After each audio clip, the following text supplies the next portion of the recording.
All right, guys, it's Dr. Travis McDermott, Vegas Vet, here again today. It's actually Thursday, so we're starting our newest segment, which is going to be called Think About It Thursday. So we're going to be reviewing different products, talking about things that we can think about as far as what can help us, and then, like I said, at the end, we're going to see what you guys think about it. See if you have any suggestions, questions, anything like that.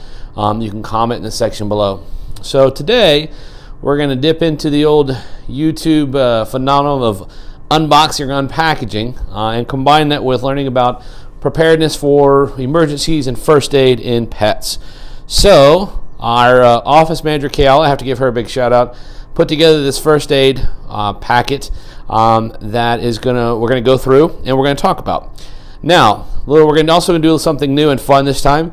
If you like and share the video and then subscribe to our YouTube channel, you can be entered into a drawing, and whoever wins is we're going to actually get this for you. So even if you're not here in Vegas, we will mail it to you, and you'll have your own little first aid kit for your pet.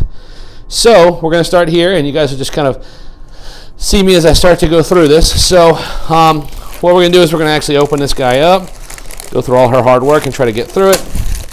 So, and yes, when you win it, we're going to repackage it for you and send it to you. So.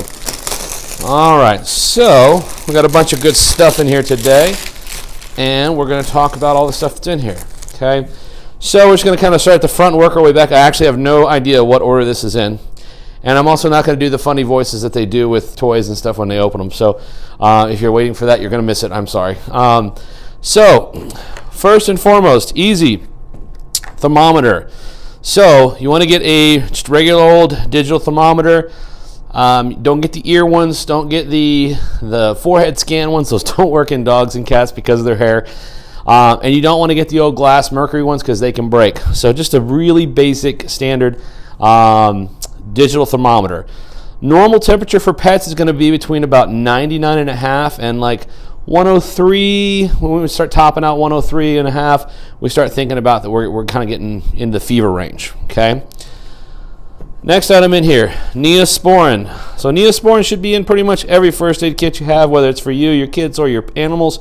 Neosporin pretty much can't hurt anything, and it can only help. So any kind of triple antibiotic ointment, we're really not endorsing any kind of brands here, but this is just kind of what we found when we went on our little search. And everything we acquired through at Walmart or, I think at a grocery store. So there's nothing here that we got that we purposely didn't put anything in here that came from the vet hospital so that you could see that you can buy all these items. So Neosporin is just a good antibiotic ointment. Small little abrasions, cuts, things like that. It's good to put that on there and then apply, a couple times a day, 2-3 times a day. If they do have these and they're licking on them, you've got to make sure they get a cone on. Obviously, I can't fit a cone in here, but that is one of the most important things you should have around the house for your animals to make sure that if they get a wound that they're not licking on it, because it will never heal up if they keep licking on it. Okay, so we got Neosporin, we got the thermometer. Next, we got a few medications. This one is Famotidine. Many people know it as Pepcid AC. Famotidine is the generic name. Famotidine is an antacid. So basically, a little bit of an upset stomach. Famotidine is one of the drugs we can use. Another one that I use frequently is omeprazole. So that's Prilosec. It's once again pretty benign. They get a little upset stomach. Sometimes it'll reduce the acids in there. For both of them, what I generally do is do about 5 milligrams for every 20 pounds. So like a 10-pound dog would get 2.5 milligrams. They usually come in these like 10 milligram tablets. You can split them into quarters, and so you could do a quarter for a quarter tablet of the 10 milligram tablets for like a 10-pound dog. Okay, now with Famotidine or Pepcid AC, you're going to go twice a day. The omeprazole, which I actually like more, is actually once a day. All right, so next, the good old Benadryl. So Benadryl is a great drug to have around. Once again, very safe. We did get the chewables here. I don't normally recommend those because they're flavored, and animals, especially cats, do not like flavored stuff. But it just kind of shows you. So the children's Benadryl is usually 12.5 milligrams. Okay, so and we have the 12.5 right there. The adult Benadryl is 25 milligrams. So these are going to be for your allergic reactions, your itchiness, those kind of things. So general rule of thumb, pretty much you take their weight in pounds, and that's going to be the milligrams that you need. So a 10 to 12 pound dog is going to need one 12.5 milligram tablet. And you can do that twice a day, so every 12 hours. If dogs are not near as sensitive to it as we are, so 25 milligrams of Benadryl will be like tranking a rhino with me, but we may have a 75 pound dog that needs 3 25 milligram tablets. It seems like a lot, but it is appropriate. So there's Benadryl. Next we have milk of magnesia. So milk of magnesia is not a bad thing to keep around. You probably will never need to use it, but just so you have it.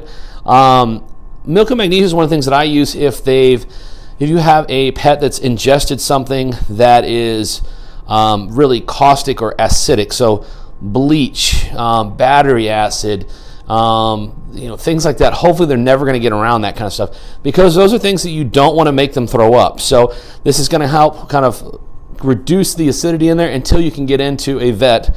So no matter what, you still need to go see a vet to get treatment for that. Okay.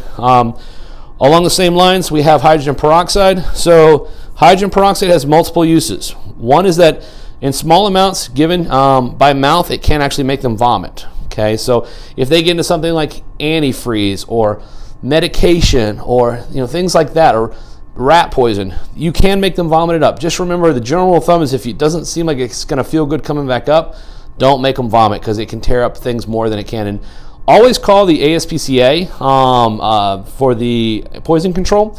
Their poison control will tell you what you can and can't make them vomit, but everything is usually time sensitive on these, so do it quickly.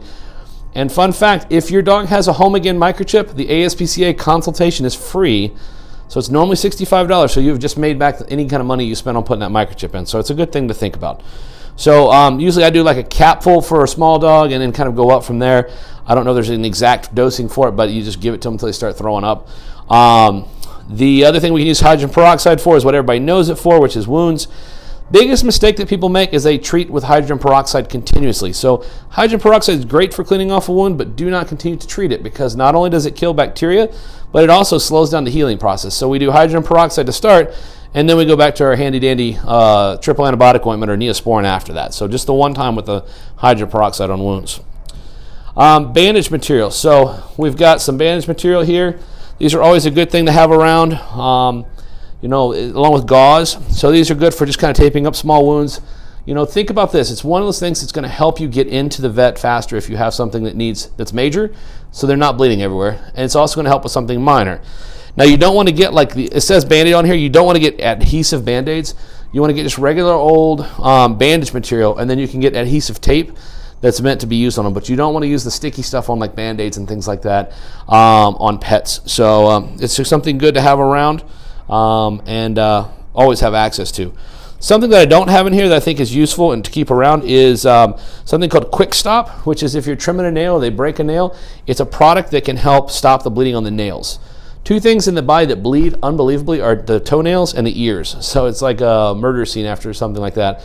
But you can dip them in there and it'll help stop it from bleeding. Another fun fact, you can actually in a pinch use flour. So if you trim a nail too far and it starts to bleed, you can actually dip that nail in flour and it'll stop the bleeding for a time and help it clot. Okay. So next product we have is going to be eye relief. Any kind of eye wash. You don't want to use things like Visine. They have different chemicals in them and things like that, but this is something that you can use to wash the eye out. You can also keep artificial tears around. Sometimes they've got kind of goopy eyes. You can apply some artificial tears in there. It's very benign. Not going to hurt anything, but it may help a little bit kind of flush things out of the eye. If they're squinting a lot, then you're going to want to come in and see a vet. They want to do like a stain on the eye, a dye on the eye, which we'll show you in another video. That's going to look for scratches, because things with the eye can go from being very minor to very major very, very fast. Next thing we have, muzzle. So a lot of people are hesitant about using muzzles, but your dog, you may have it for 10 years, but if they're injured and you try to do something to them, that's when they might bite you. And that's the last thing you want to deal with, is having to go to the emergency room and have your dog deal with animal control.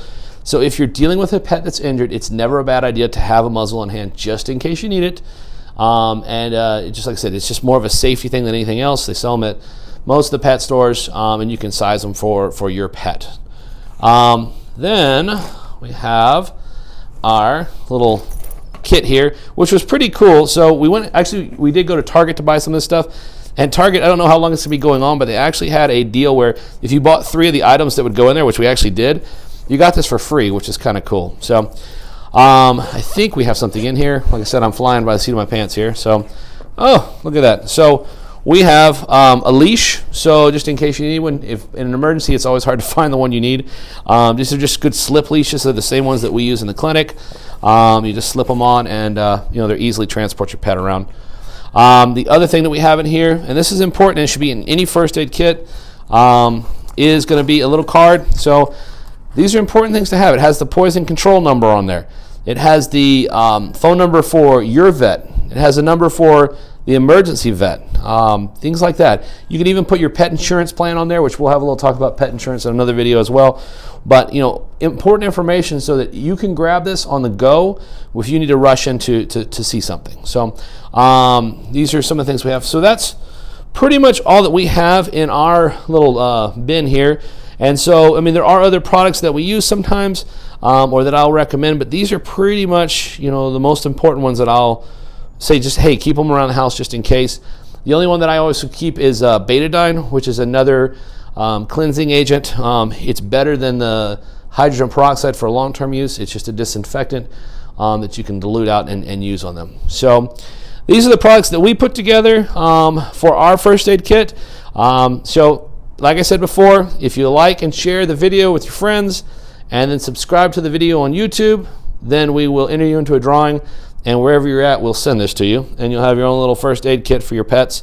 We're also helping you make sure that you're prepared in case you need it. So it's been another episode of Dr. McDermott, Vegas Vet. Hopefully you guys liked the video, and we've already talked about liking and sharing. I'll look forward to seeing you guys soon. And tomorrow is going to be Friday, so we do Fun Fact Friday and get you guys something interesting and fun to learn. So hope you guys have a great day. If you need anything, let us know. But otherwise, we'll talk to you soon. Bye.